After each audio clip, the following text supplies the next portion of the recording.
होते हैं उसको उसको यूज करने का देखा था कि कैसे बूलियन कंडीशंस जो दे सकता है, that is used in it. अब हम आज फॉर लूप चेक देखते हैं, फॉर लूप और while loop. I will share my screen and एक सेकंड पहले चालू कर दो।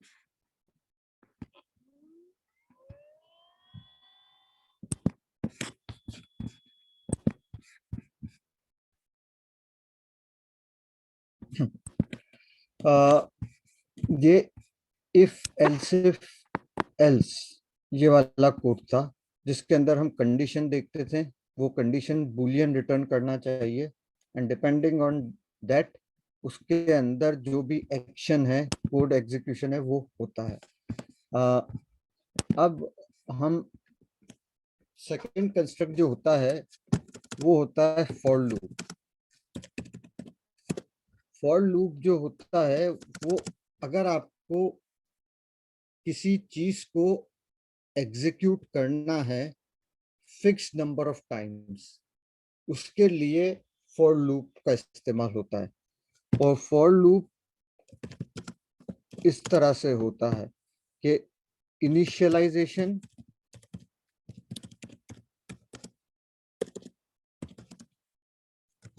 Condition and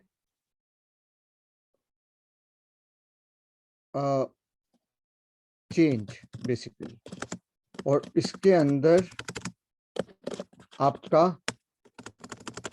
execution code. इसका मतलब यह है कि फॉर लूप में तीन चीजें आती है। One is initialisation of the condition first time, उसके बाद चेक होता है कि वो कंडीशन ट्रू है या नहीं है। अगर ट्रू है तो कोड एग्जीक्यूट होगा। और लास्ट वाला स्टेटमेंट जो होता है वो ये होता है कि जो उस कंडीशन को थोड़ा चेंज करे ताकि कंडीशन कभी तो फॉल्स हो। मतलब ये है कि अगर कंडीशन हमेशा ट्रू रहेगी तो ये इनफाइनाइटली चलता रहेगा। तो ये चेंज, तो इसमें नॉर्मली आता है एक काउंटर जो ऐसा होता है, for int counter variable is equal to 0, counter less than 100, और इधर हम लिखते हैं प्लस प्लस काउंटर।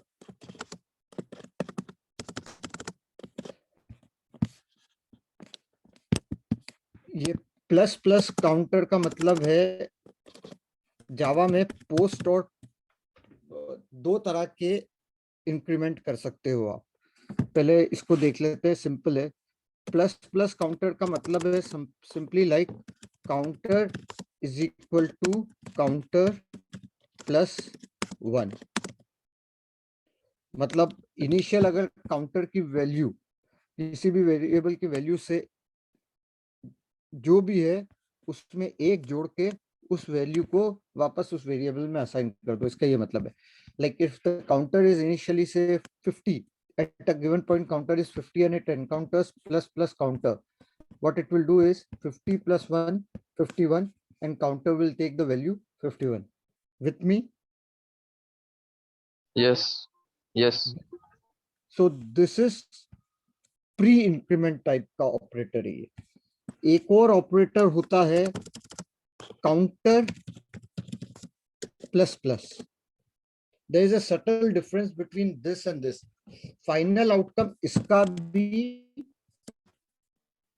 यही होगा, लेकिन प्लस प्लस काउंटर और काउंटर में एक फर्क है, वो मैं बताता हूँ क्या है। लेट्स से कि मैंने एक स्टेटमेंट लिखा जावा में, int x equal to 30, okay. और उसके बाद मैंने एक स्टेटमेंट ये लिखा, इंट y इक्वल टू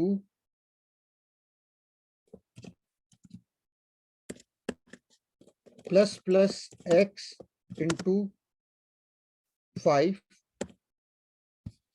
एक कंपेयर दिस कोड, और दूसरा कोड मैंने ये लिखा,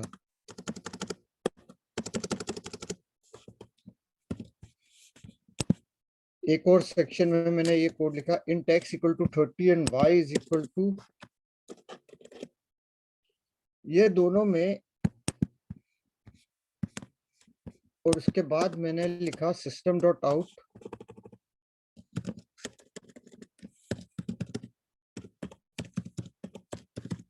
println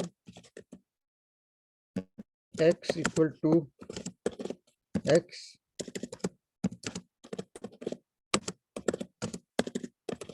एंड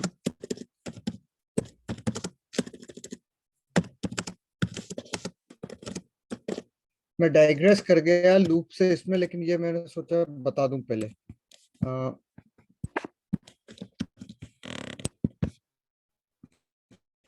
और इन दोनों को हम कोड को चला के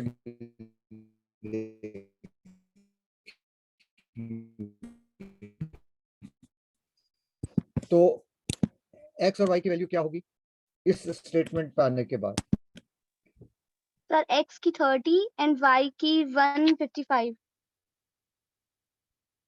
150 you mean to say? No, 155, right? 31। और सो इसके अंदर एक्चुअली x की वैल्यू जो होगी वो y की वैल्यू, यू आर करेक्ट कि वो होगी 155, ओके। लेकिन x की y की वैल्यू 155 क्यों होगी? सर क्योंकि इसमें प्लस प्लस आगे लगा है, जिसकी वजह से इसकी वैल्यू जो होगी इंक्रीज हो जाएगी। That is 31। 31 into multiply by 5, that is 155। Excellent. So then x की value won't be 30 but 31, right? Sir x की वैल्यू 30 कैसे हुई पहले में, क्योंकि x के वैल्यू में तो कोई चीज नहीं है। नहीं, प्लस प्लस प्लस काउंटर का के बाद मतलब क्या काउंटर है? चेंज हो गया ना। काउंटर चेंज हो गया ना। Okay sir. x equal to x plus 1 हुआ है, राइट? सो x की वैल्यू भी 31 हो गई और मल्टीप्लिकेशन की वजह से 155 हो गया। So you are correct partly, just that the aside the it's not just the value here which you are getting as 30 31, it is that the x has now got the value also as 31 क्योंकि counter equal to counter plus 1, right? Okay sir. और इस case में क्या हो, I know you don't know or maybe you know it but I would just ask, like it's an interesting thing. क्या होगा? इसमें counter change नहीं होगा, Wait, एक 30 रहेगा। well 150 for रहेगा y x की की वैल्यू। वैल्यू 30 x की वैल्यू 30। सो इसमें ये होगा कि इसमें प्री और पोस्ट में ये है कि इसमें मल्टीप्लाई होने से पहले x की वैल्यू चेंज हो जाएगी, ओके। मतलब x की वैल्यू पहले 31 होगी, उसके बाद 5 से मल्टीप्लाई होगा और हेंस यू विल गेट 155। लेकिन इसमें पहले x की वैल्यू 30 ही रहेगी और 5 से मल्टीप्लाई होगा, तो answer will be y will be 150। लेकिन immediately after that multiplication has happened, the assignment will come into picture automatically, so it will become 31, just that जो जहां पे यूज किया गया है उस पॉइंट पे उसकी वैल्यू अनइंक्रीमेंटेड होगी। The moment it is used, उसके बाद उसकी वैल्यू इंक्रीमेंट हो जाएगी। That is the subtle difference. I will show you what I mean. Let me copy this.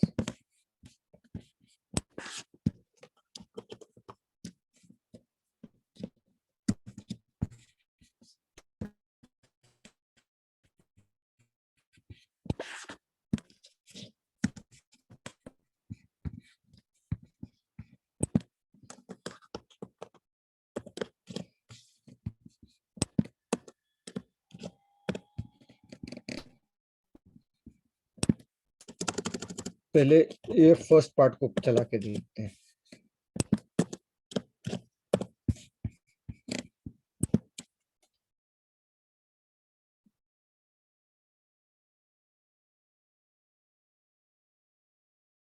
ठीक है, जैसा आप लोगों ने बोला था x की वैल्यू कितनी हुई 31, y की वैल्यू 150। अब इस पार्ट को चला के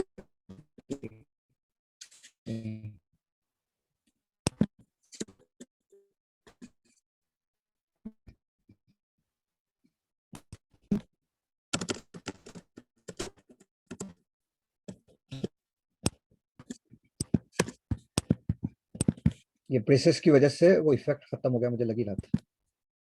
नहीं हुआ, correct. What am I saying?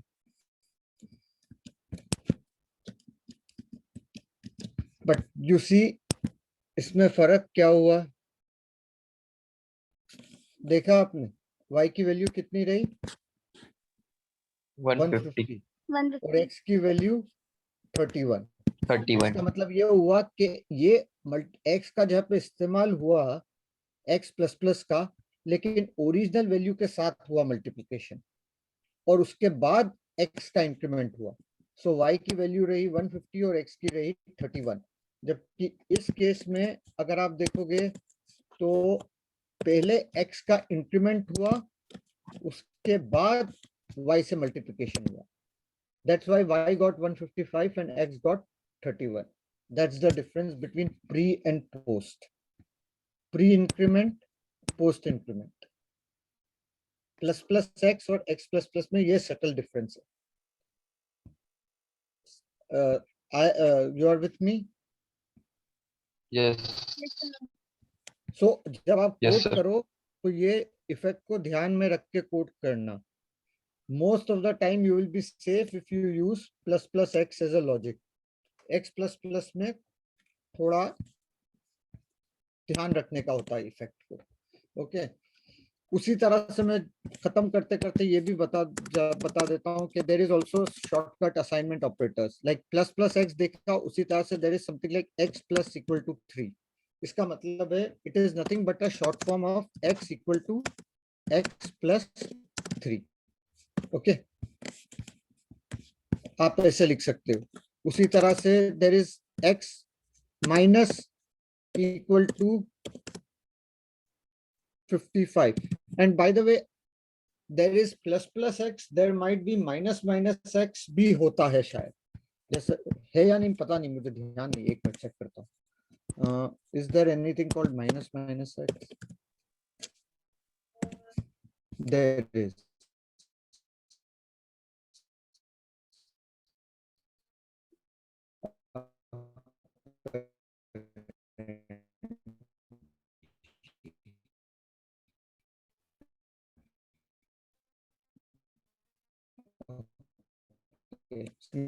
X plus t. Similarly, x minus equal to 55 is, it is nothing but x equal to x minus 55. Similarly, there would be x into 34, which is nothing but x equal to x into 34, and so on and so forth. सबके लिए ये ऐसे shortcut होते हैं। Okay, with me? yes तो अब loop पे आते हैं वापस। तो लूप में क्या है, आपने इनिशियलाइजेशन किया काउंटर वेरिएबल को 0 से। ओके, उसके बाद क्या होगा, कोड चेक करेगा, इस काउंटर लेस देन 100, बोलेगा यस, तो ये यहाँ का लूप एग्जीक्यूट होगा। से system.out.println executing the loop iteration equal to plus counter। तो ये होगा। उसके बाद जब ये लास्ट स्टेटमेंट एग्जीक्यूट हो जाएगा फॉर लूप का, जो भी आपने लिखा है, उसके बाद ये वेरिएबल, ये वाला पार्ट एग्जीक्यूट होता है।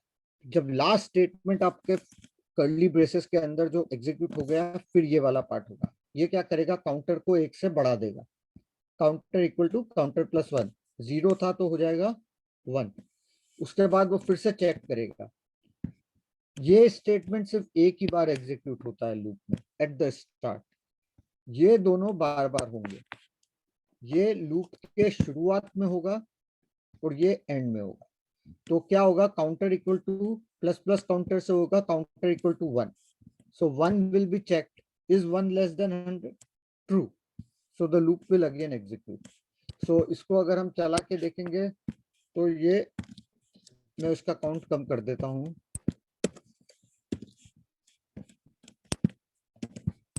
ठीक है, इसको मैं से 10 बार मुझे एग्जीक्यूट करना है। तो माइंड यू, क्योंकि मैं स्टार्ट कर रहा हूँ 0 से, तो मेरे लूप अगर मुझे 10 बार एग्जीक्यूट करना है तो काउंटर चलना चाहिए 0 to 9, right? Because Yes, sir. अगर 1 से मैं इनिशियलाइज करता और मुझे अगर 10 बार करना होता तो मुझे इसको लेस देन और इक्वल टू 10 करना होता, राइट? या so long as condition is less than or equal to 10, तब जाके मैं 1, क्योंकि 1 2 3 4 5 6 7 8 9 and it should have checked counter less than equal to 10, true, it would have executed and then it would have increased the counter by 1, 11 and 11 time पे ये condition false हो जाती। लेकिन normally practices में, depending on your logic, you can initialize with anything, but practice, most of the time the convention is that you start with 0 and write it like this. So ये 10 बार चलेगा और मैं दिखा सकता हूँ कि 0th iteration will be say little weird for you to see, so you can always write something like this. तो जो, mind you, this does not change the value of the counter, क्योंकि यहाँ पे सिंपली अपने counter का value जो भी है उसको इसमें ऐड करके असाइन किया है। This does not change the counter itself. With me? Yes. सो ये अगर करेंगे तो ये 10 बार प्रिंट करेगा, ठीक है? ये लूप उसने 10 बार प्रिंट किया इसके अंदर का कोड, और 10वीं बार में वो एग्जिट कर गया आफ्टर 10। बेसिकली जब वो काउंटर की वैल्यू 9th होके जब 10 हुई होगी तो 10 पे ये कंडीशन वायलेट हो गई, 10 is not less than 10, so false, and the loop will be broken. With me on this for loop? Yes, sir. Yes. Yes. Great. So now the other type of loop is a while loop, which is very simple, while condition और इसके अंदर, so जब तक ये condition change नहीं होती है to false, the loop will continue बार बार। तो ये जो है, अगर आपके कंडीशन कभी चेंज नहीं होगी तो ये लूप इनफाइनाइटली चलेगा। जैसा मैंने अगर कभी लिख दिया while ट्रू, ऐसा लिख के दिया तो ये लूप हमेशा चलता ही रहेगा, और while false कर दिया तो ये लूप कभी चलेगा ही नहीं, फर्स्ट टाइम भी नहीं। while नॉर्मली ये कंडीशन कुछ ऐसी होगी जिसमें वेरिएबल लूप के अंदर चेंज होगा। नॉर्मली आप while लूप तब लिखते हो कि जब आपकी जो कंडीशन जो है वो फिक्स्ड इटरेशन नहीं है, it is based on some situation that you want to exit, like time, कुछ भी हो सकता है, like whatever you can think of, जिससे आपकी जरूरत पड़ी, like जैसे कि आपको नॉर्मली वाइल की सिचुएशन तब आती है जब आप मल्टी थ्रेडिंग यूज करते हो, और वो मल्टी थ्रेडिंग के कंसेप्ट हम थोड़ा बाद में करेंगे, जिसमें ये होता है कि प्रोग्राम के अंदर 2 थ्रेड्स ऑफ एग्जीक्यूशन साथ साथ चलते हैं, और उसमें ऐसा होता है कि पहला एग्जीक्यूशन तब तक लूप चलाएगा जब तक कि सेकंड एग्जीक्यूशन का थ्रेड जो है उस वेरिएबल को बदल ना दे। मोस्ट ऑफ द टाइम ऐसी सिचुएशन में आता है।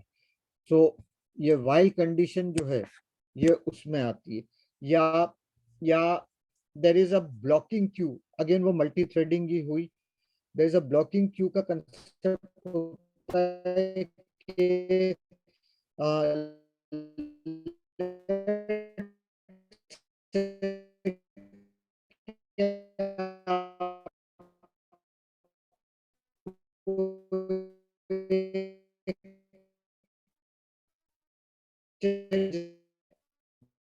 आप प्रोग्रामिंग के प्रोग्रामिंग में ऐसा होता है कि जब तक क्लाइंट की रिक्वेस्ट ही नहीं आएगी तो आप प्रोसेस क्या करोगे, लेकिन जैसे ही प्रोसेस करने के लिए रिक्वेस्ट आती है तो क्यू में जो कोड है आपका वो ब्लॉक्ड रहता है, और जैसे ही वो उसमें डेटा आता है तो आपका प्रोग्राम जो है उस क्यू में से डेटा निकाल के प्रोसेस।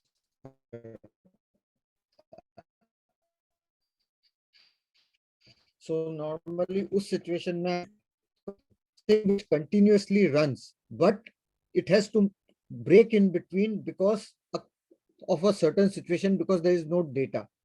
या सॉकेट्स प्रोग्रामिंग जब करते हैं नेटवर्क के अंदर कि क्लाइंट के कनेक्शन के लिए, तो सर्वर सॉकेट पे आप अपना कोड वाइल में डालते हो कि server socket will keep listening on a particular port for a connection from the client. If the connection is not there, it will block. But the moment a connection arrives, you pick the socket and delegate it to a different thread for processing, and you yourself again go back to listening. Normally उस situation में आता है. I know it is little vague, but just think that this is a condition and it will continue execution till the condition is false. So for example, अगर मैं इसी को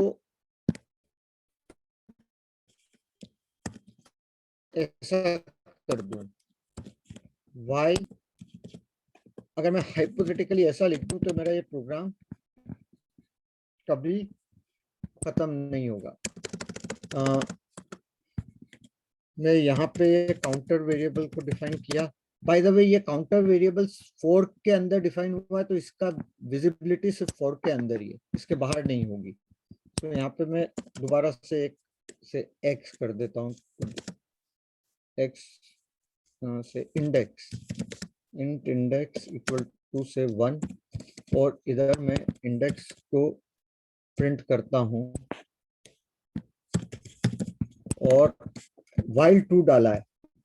ये चलता रहेगा टिल आई एक्चुअली, और मैं लेट्स से कि मैं इंडेक्स को ऐसे ही बिना किसी मतलब के इंक्रीमेंट भी कर रहा हूँ, तो आप अगर ये लूप चलता रहेगा, ये बंद नहीं होगा, प्रिंट करता रहेगा till the out of memory. ठीक है, क्योंकि ये while ट्रू है, इसकी कंडीशन कभी ट्रू फॉल्स ही नहीं होगी. तो मैं एक सिचुएशन ऐसे करता हूँ कि लेट्स से कि मुझे कुछ प्रिंट करना है नेक्स्ट 3 सेकेंड्स तक, जितने भी टाइम चल जाए, तो मैं कुछ ऐसा कर सकता हूँ, long t1 equal to system dot current time millis. ये क्या करता है, whatever is the current clock time in milliseconds length t1 में असाइन कर दिया, और लेट्स से मुझे ये अगले 20 सेकंड तक एग्जीक्यूट करना है. ये टाइम मिली सेकेंड में, तो long t2 final time till which I have to run is t1 plus 10 milliseconds, 10 seconds के लिए रन करना है, तो 10 into 1000.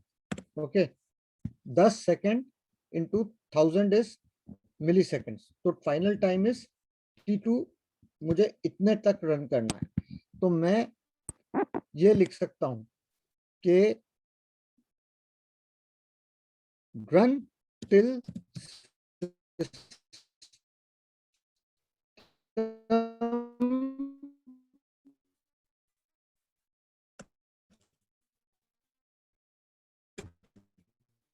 Dot time is less than t2. तो ये एंड कर दिया, तो पता चलेगा कि कितनी बार वो लूप रन हुआ. ओके, 0 से करने के बजाय 1 से करते हैं, ताकि सीधे सीधे मिल जाएगा कि इतने बार लूप रन हुआ. तो ये कोड क्या कर रहा है, ये कोड ये कर रहा है कि till the current time of the clock is less than t2 keep executing. और t2 की वैल्यू क्या है, जस्ट प्रोग्राम जब यहां तक आया था. You are not seeing my screen till now? Sir visible visible है, ओके. तो t1 में करंट टाइम मिली, जैसे कि प्रोग्राम जिस टाइम पे एग्जीक्यूट हुआ उस टाइम पे 8:28 था हाइपोथेटिकली, तो उस टाइम पे t1 का टाइम 8:28 आ गया, और t2 लेट से 1 मिनट की दूरी पे, मतलब 6.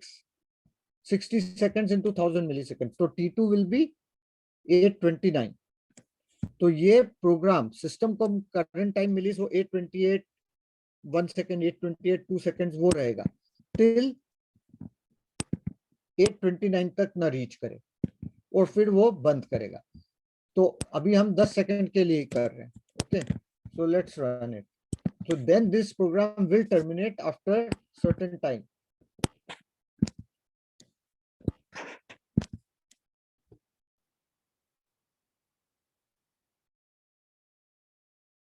ये खत्म हो गया क्योंकि 10 सेकंड हो गए थे और उसने कितना काउंट बार लूप चला दिया इस 10 सेकंड में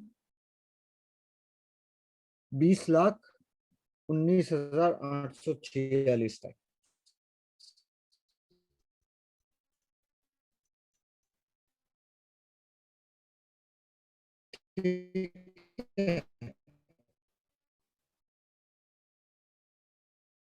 तो ये कंडीशन वो है डू वाइल.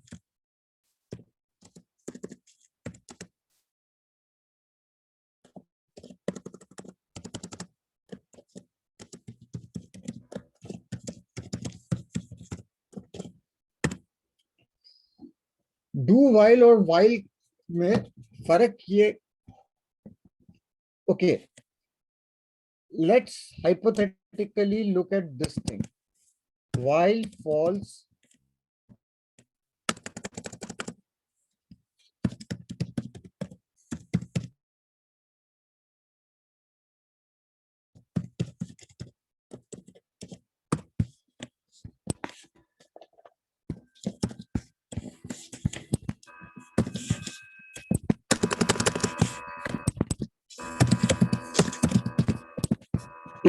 इस कोड ब्लॉक को एग्जीक्यूट करूंगा तो इसका आउटपुट क्या आएगा?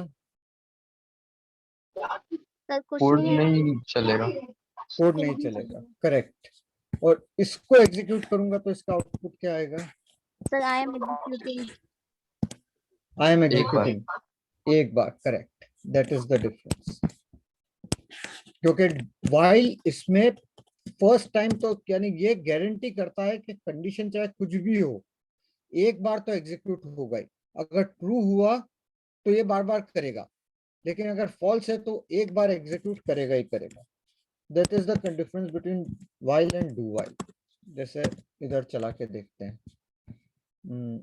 इसको बंद कर देते हैं, ये अननेसेसरीली बना चलता रहेगा.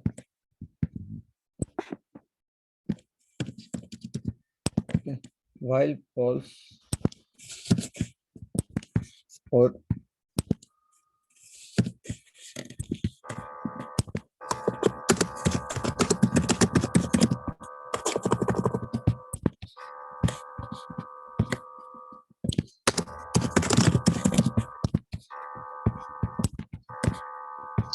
इसको क्या problem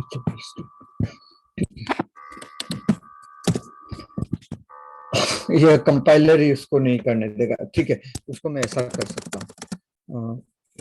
Boolean x boolean bool equal to false. अभी वो करने देगा.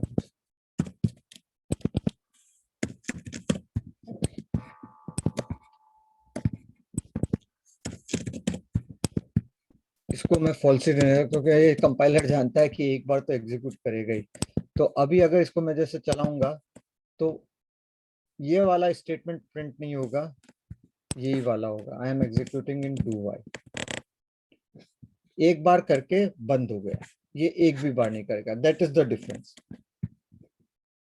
अगर मैं इसको या इसको ट्रू कर दूंगा तो ये इनफाइनाइटली करता रहेगा.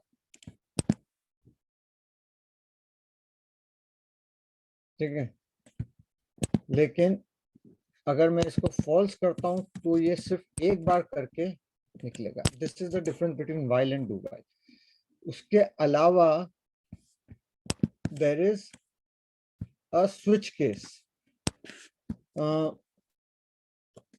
स्विच केस को नॉर्मली कांस्टेंट्स या इनम्स के साथ यूज करा जाता है. मैं इनम्स को बाद में लेता हूं. स्विच केस और स्ट्रिंग के साथ भी यूज कर सकते हैं शायद।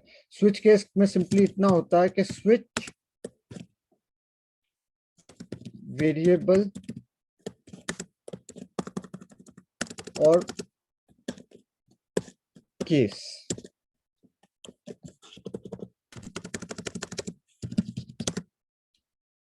मतलब इसका ये है कि लेट्स से के केस 1 स्टेटमेंट,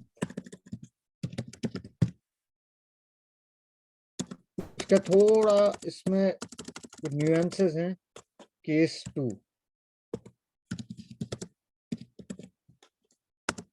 स्टेटमेंट, और लास्ट में आपको डिफॉल्ट देना पड़ता है वरना एक्सेप्शन आएगा। एक्सेप्शन मतलब एरर, एक्सेप्शन हैंडलिंग हम बाद में देखेंगे।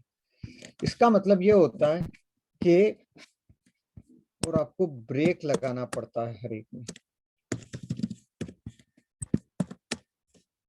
ये इस तरह का सिंटेक्स होता है स्विच केस का। इसका मतलब ये हुआ कि लेट्स से कि there is an integer variable जिसकी वैल्यू कुछ हो सकती है आपके प्रोग्राम के हिसाब से, वो 5 हो सकती है, 10 हो सकती है, 15 हो सकती है। आप चाहते हो कि जब वेरिएबल की वैल्यू 5 हो तो ऐसे लिखने का, तो ये वाला कोड एग्जीक्यूट करना, और वेरिएबल की वैल्यू 10 हो तो ये वाला एग्जीक्यूट करना। लेकिन वेरिएबल की वैल्यू ना 5 हो ना 10 हो, something which you have not handled in your case, तो डिफॉल्ट एग्जीक्यूट होता है। अगर कुछ भी नहीं, आपने अगर डिफॉल्ट इज ऑप्शनल, अगर आप जानते हो कि आपकी वेरिएबल की वैल्यू या तो 5 होगी या 10 होगी या वरना कुछ भी नहीं हो सकती, तो आप इनसे काम चला सकते हो, तब आपको डिफॉल्ट की जरूरत नहीं है। लेकिन आपकी वैल्यू कुछ ऐसी है कि 5 हो या 10 हो तो कुछ स्पेसिफिक करना है। इन ऑल अदर केसेस आपको डिफॉल्ट एक्शन लेना है, तो आपको इधर लिखना होगा डिफॉल्ट में। अगर आप डिफॉल्ट नहीं लिखते हो और आपका कोई भी केस स्टेटमेंट मैच नहीं करेगा, तो आपके प्रोग्राम में एरर आएगा, रन टाइम में एग्जीक्यूशन में एक्सेप्शन आएगा। दूसरा ये है कि आपको स्टेटमेंट के नीचे ब्रेक डालना होगा, नहीं तो क्या होगा कि द फर्स्ट टाइम कोई से भी केस में एंटर किया तो वो उसके बाद अगर आपने ब्रेक नहीं डाला तो वो एक के बाद एक उसके नीचे के सारे एग्जीक्यूट करेगा। आर यू विथ मी और नॉट? Yes, sir. Yes. अभी हम एग्जांपल देख लेते हैं तो वी विल अंडरस्टैंड बेटर। मैं इसको डिलीट करता हूँ।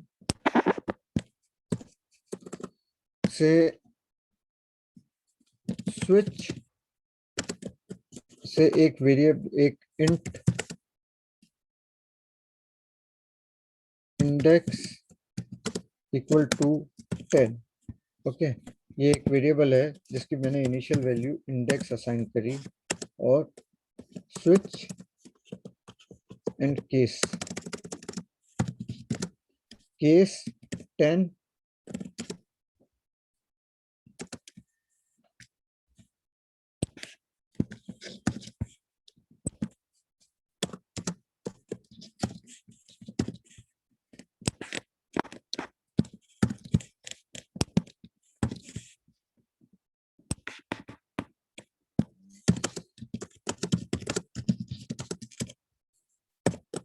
ओके।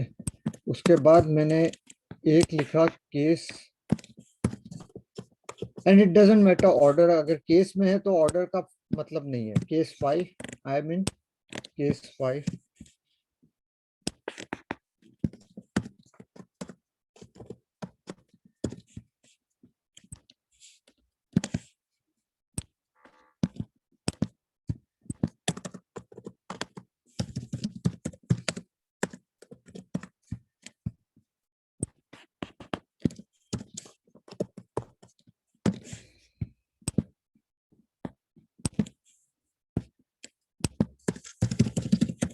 ओके। इसको चलाऊंगा तो क्या आंसर आएगा आपके हिसाब से? कितने से प्रोग्राम को चल? हाँ जी, सारे एग्जीक्यूट हो जाएंगे, सारे ब्रेक नहीं लगा एग्जीक्यूट हो जाएंगे, ब्रेक नहीं लगा, एग्जैक्टली। ठीक है, सारे एग्जीक्यूट हो गए, क्योंकि फर्स्ट टाइम वो 10 में एंटर किया और उसके बाद, और अगर मैं 1 लगाता हूं तो फर्स्ट वाला और डिफॉल्ट वाला हो। फर्स्ट वाला मतलब केस 1 और फिर और डिफॉल्ट। करेक्ट, केस 1 और डिफॉल्ट, ठीक है। सो इसका मतलब है मुझे ब्रेक डालना जरूरी है अगर मेरे को सही एग्जीक्यूट, अनलेस मेरी लॉजिक ही आप ऐसी करनी है कि फर्स्ट टाइम जिस भी केस से हो उसके बाद पूरे का नीचे का एग्जीक्यूट करना, तो ही मैं ब्रेक नहीं डालूंगा। बट नॉर्मली ऐसा कोई करता नहीं है, ऐसा कोड मैंने कभी नहीं देखा। ये ब्रेक डालने की जरूरत नहीं है क्योंकि इन एनी केस वो लास्ट होता है हमेशा। ओके, तो अब जो है अगर मैं 1 डालूंगा तो सिर्फ एक ही बार एग्जीक्यूट हुआ, आई मीन केस 1। ओके, और अगर मैं डिफॉल्ट हटा दूं तो अभी तो कोई प्रॉब्लम नहीं आएगी, आई मीन केस 1।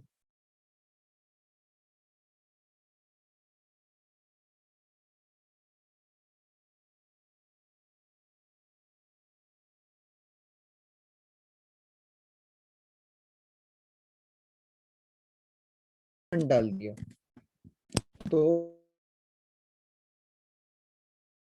एक्सेप्शन, तो I thought there would be an case, होता है कि डिफॉल्ट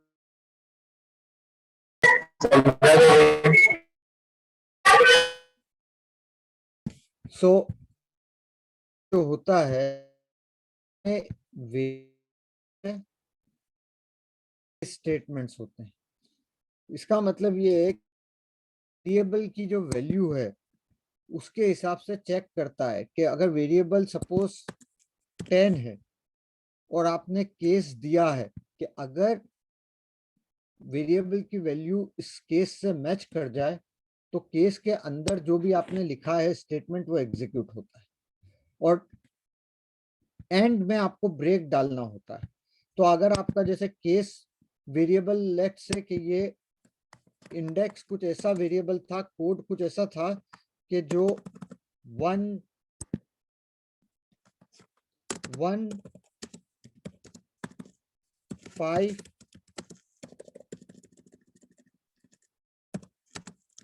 1 5 या 10 ये 3 वैल्यू ले सकता था, और आपको डिफरेंट डिफरेंट एग्जीक्यूशन करवाना है कि 1 के केस में कुछ और करना है, 5 के केस में कुछ और करना है, और 10 के केस में कुछ और करना है। तो आप ऐसे कर सकते हो इन स्विच, इंडेक्स और केस। जब इंडेक्स की वैल्यू 1 होगी तो ये वाला एग्जीक्यूट होगा, इसमें एंटर नहीं करेगा, और इसके बाद के उसमें घुस के वो लूप टूट जाएगा। आप ऑफ कोर्स इसको इफ एल्स में भी लिख सकते हो। ओके, इफ एल्स इफ से भी आप कर सकते हो कि if index equal to 1 then do this, else if index equal to 5 do this, else if index equal to 10 do this. But most of the times अगर आप न्यूमेरिकल वैल्यूज की इक्वलिटी से खेलते हो तो switch case is a better choice, जिसमें आप index की वैल्यू या जो भी इधर वेरिएबल की वैल्यू है उसके हिसाब से आप इंडिविजुअल वैल्यू के ऊपर एक्शन ले सकते हो, और अगर कुछ भी ना करे मैच तो आप डिफॉल्ट में दे सकते हो कि अगर 0 है, जैसे आपने 5 आपने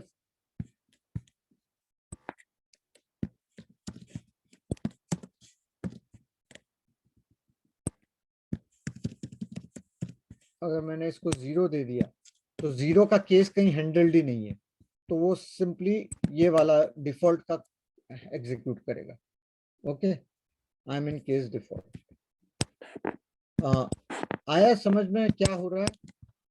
yes sir. Yes. Yes sir. Okay okay, मैं एक बार चेक करता हूँ कि क्या स्विच केस, क्योंकि मुझे ऐसा ध्यान था कि स्विच केस में default should have thrown an exception.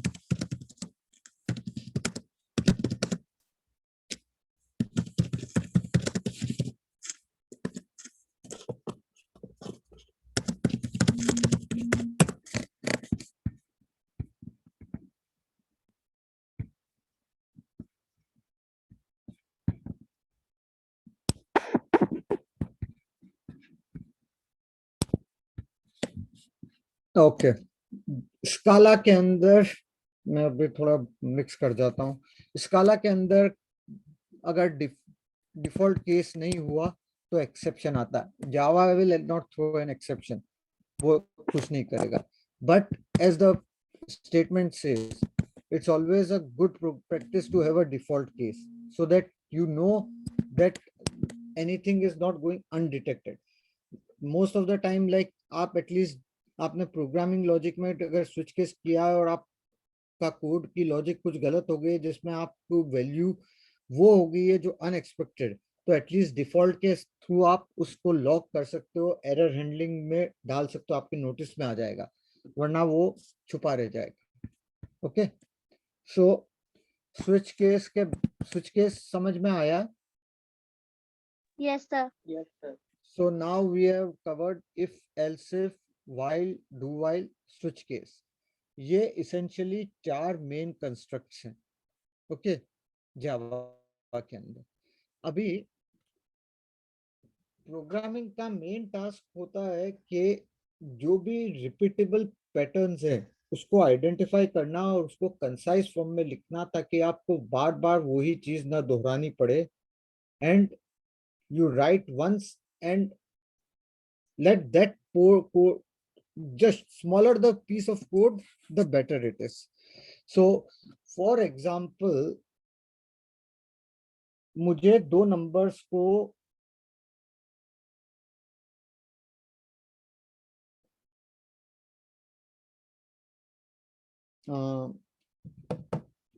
let's say this thing, आपको क्वाड्रेटिक इक्वेशन याद है? ax squared plus bx plus c equal to Yes, sir. 0। उसका फॉर्मूला Yes. ये है कि रूट्स का फॉर्मूला क्या है? x is equal to minus B plus minus under root B square minus 4ac upon 2a. Upon 2a। Okay, let's say कि आपको एक प्रोग्राम लिखना है जिसमें आपको क्वाड्रेटिक इक्वेशन का रूट्स पता करने हैं, ठीक है? तो आप यूजर से कोफिशिएंट मांगोगे कि भैया तू मुझे एक्स स्क्वायर का कोफिशिएंट दे, एक्स का कोफिशिएंट दे और कांस्टेंट की वैल्यू दे, X square plus B X plus C. अगर आपके पास वो 3 कोफिशिएंट आ गए तो आप उसको कैलकुलेट कर लोगे। लेकिन आप अगर उसने 5 इक्वेशंस दी तो आप 5 बार वही के वही कोड को आप एग्जीक्यूट नहीं करना चाहते हो। what you will do is you will write a function in Java. Okay, a function is something which you can call n number of times as per your requirement. So मैं function कुछ ऐसे लिख सकता हूं, और लेकिन उससे पहले मुझे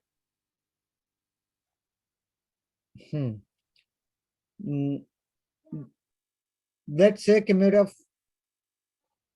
ओके मैं अभी वो नहीं बताता हूँ। ओके, तो मेरा फंक्शन कुछ ऐसा लिख सकता हूँ। जावा में फंक्शन इस तरह के होते हैं। पब्लिक विजिबिलिटी हम बाद में देखेंगे।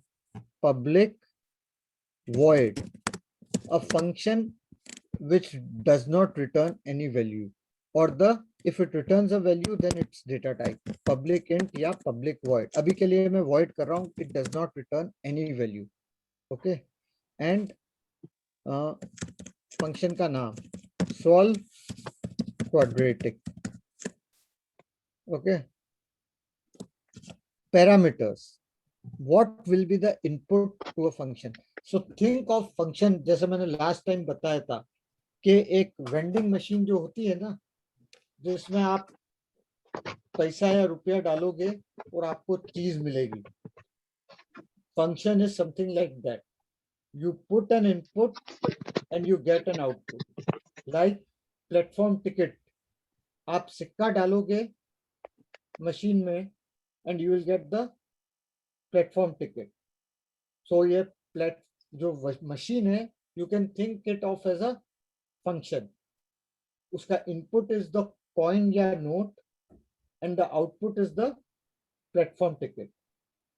Many a times a function is such that it does not return any output. For example, आप चेक इन करते हो कहीं जगह पे कुछ, जिसमें आपको सिर्फ आपके क्रेडेंशियल्स डालने हैं। जैसे कि एटीएम के अंदर आप फर्स्ट टाइम जब अपना कार्ड डालते हो लॉगिन करने के लिए, you insert your card and enter your pin, there is no output of it, that is a void function. उसके बाद आप कुछ ट्रांजैक्शन करने के लिए, ठीक है, फिर आपको नोट मिलेगा, तो वो सेकंड फंक्शन हो गया। So there are some functions which return something, some functions which do not.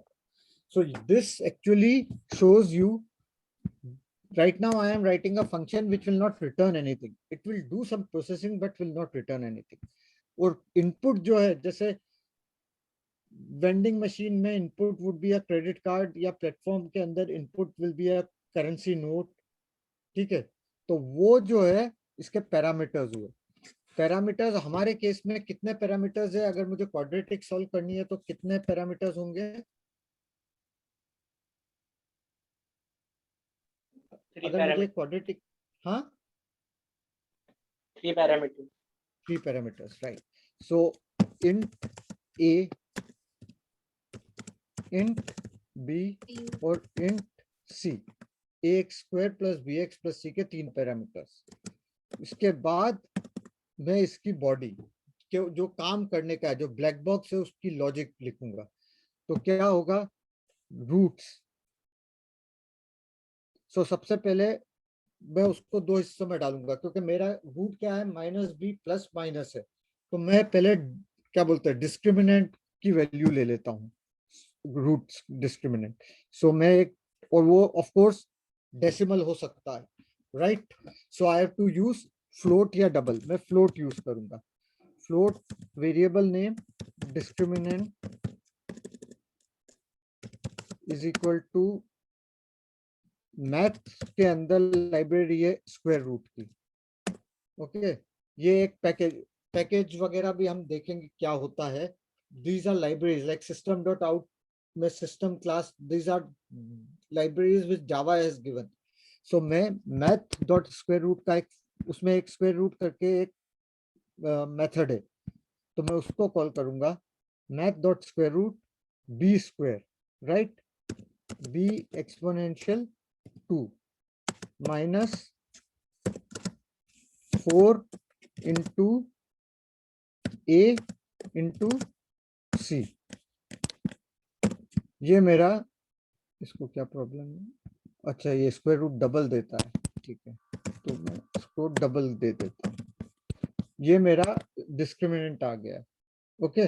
अभी क्या है, माइनस बी प्लस माइनस, तो root 1 double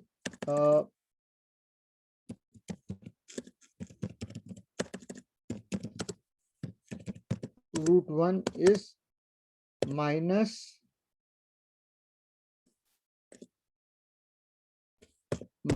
b plus discriminant whole divided by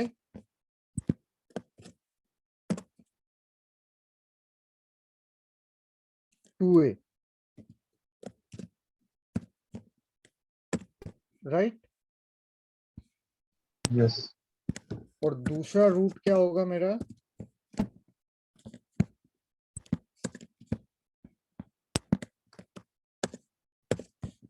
right? Yes sir. अब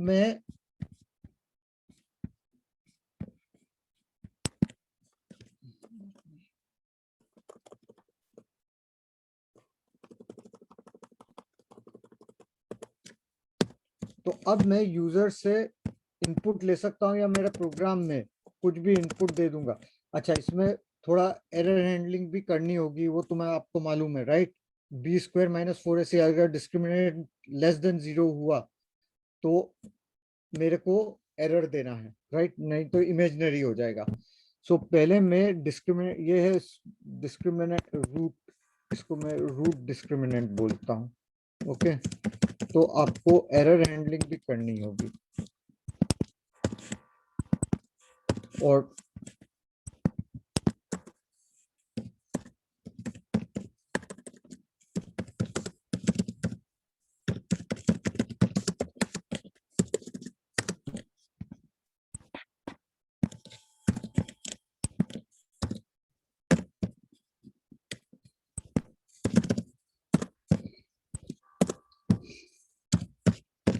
सो आपको ये लिखना होगा इफ डिस्क्रिमिनेंट ग्रेटर देन और इक्वल टू 0 तो ही ये कोड एग्जीक्यूट करो, राइट? और एल्स में this is how you will write your logic then. Error handling करनी होगी. Else system dot out dot println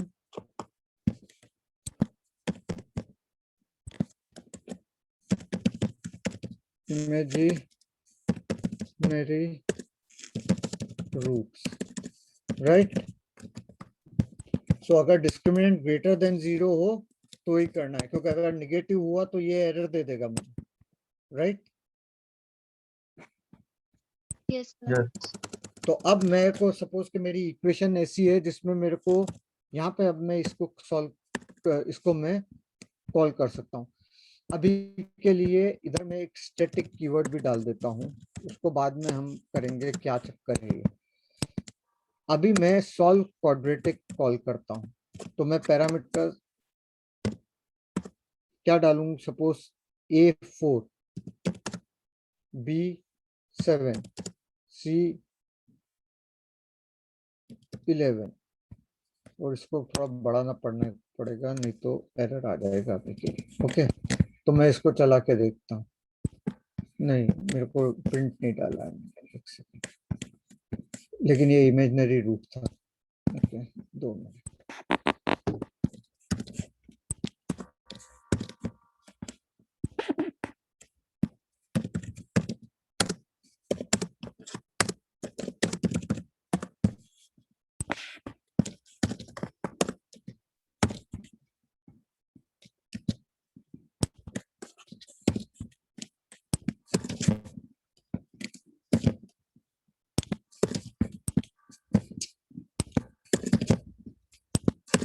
ठीक है, बी स्क्वायर माइनस 4AC इसको मैं 2 कर देता हूँ.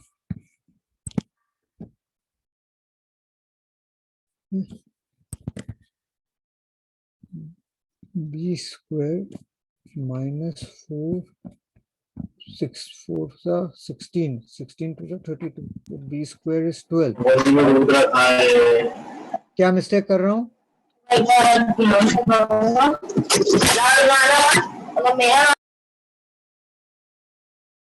कुछ मिस्टेक कर रहा हूँ क्या मैं? 12 12 144, right? And 4 into 4 16 and C की वैल्यू है 2. 16 to 32. डिस्क्रिमिनेंट इमेजिनरी में क्यों आ रहा है? डीबग करके देख ले, ये डीबगिंग टूल है, ये बताएगा यहाँ पे क्या है. देखिए B is 12, so 12 B raised to 2 is 144 minus 4. इसको मैं इवेल्युएट कर सकता हूँ. 14 B एक्सपोनेंशियल.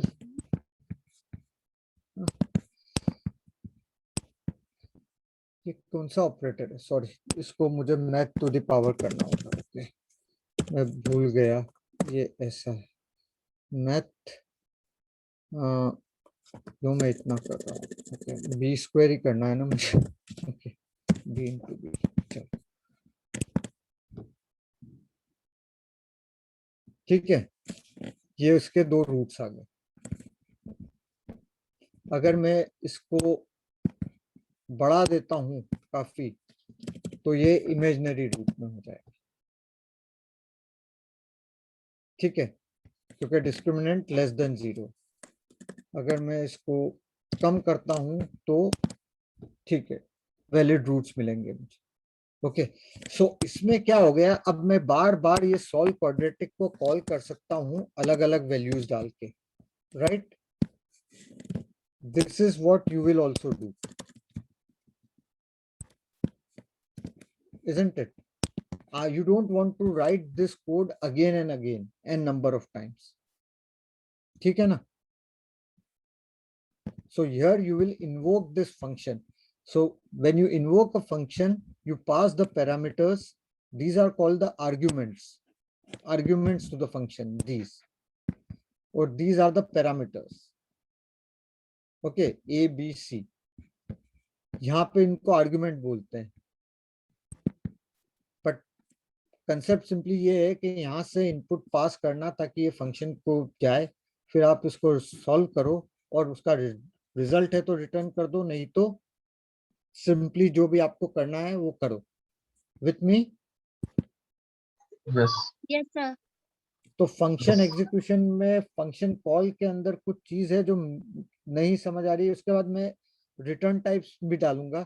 जैसे कि मेरे को ये करना है कि इसका मैं एक रिटर्न टाइप दे दूं, इंस्टेड ऑफ प्रिंटिंग हियर मैं बोलूं कि return type boolean, where boolean is कि अगर है found the roots return true, did not find the roots return false, जैसे ऐसे।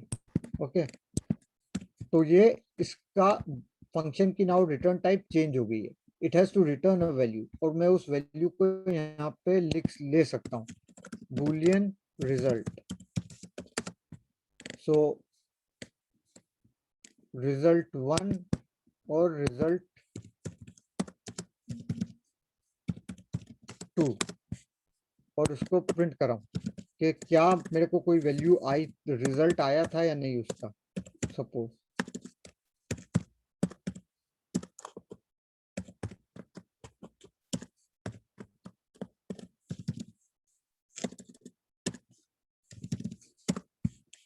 तो ऑफ कोर्स इस केस में दोनों ही ट्रू प्रिंट होंगे क्योंकि दोनों में वैलिड रिजल्ट था। ठीक है, अभी लेकिन मैं इसको अगर बड़ा, इसको मैं बी स्क्वायर को इसको कम कर देता हूं तो इमेजिनरी फॉल्स आ जाएगा ये। ठीक है, सो ये फंक्शन की रिटर्न वैल्यू जो होती है वो मैंने स्टोर कर ली। तो ये return value can be anything, it can be any primitive data types, it can be any object data type. Object के बारे में अभी हमने तक देखा नहीं है, लेकिन वो कुछ भी हो सकता है, right? The only thing is कि there can be only one return value. C++ वगैरह में you can actually return multiple values, but by some tricks, but in Java you can return only one value, okay, which is whatever is the return type. Okay with functions? Yes. Yes. Okay, great. Any questions so far? Any doubt? No. नहीं, No, sir. ठीक है। तो अभी अब next I think हम class Wednesday को लेते हैं। I will inform, in any case confirm कर दूंगा मैं आज कल में। ओके, तो वे सो फंक्शन हो गया, तो थोड़ा सा और फंक्शन देख के हम नेक्स्ट क्लास में अरेज, हम ऑब्जेक्ट डेटा टाइप पे जंप मारेंगे। ओके, व्हाट आर ऑब्जेक्ट्स और नोशन ऑफ पॉइंटर्स बेसिकली। ठीक है, ओके देन, चलिए, a nice evening, bye. Asif, just a second. Yeah. So, Yeah. do you have some questions so that I can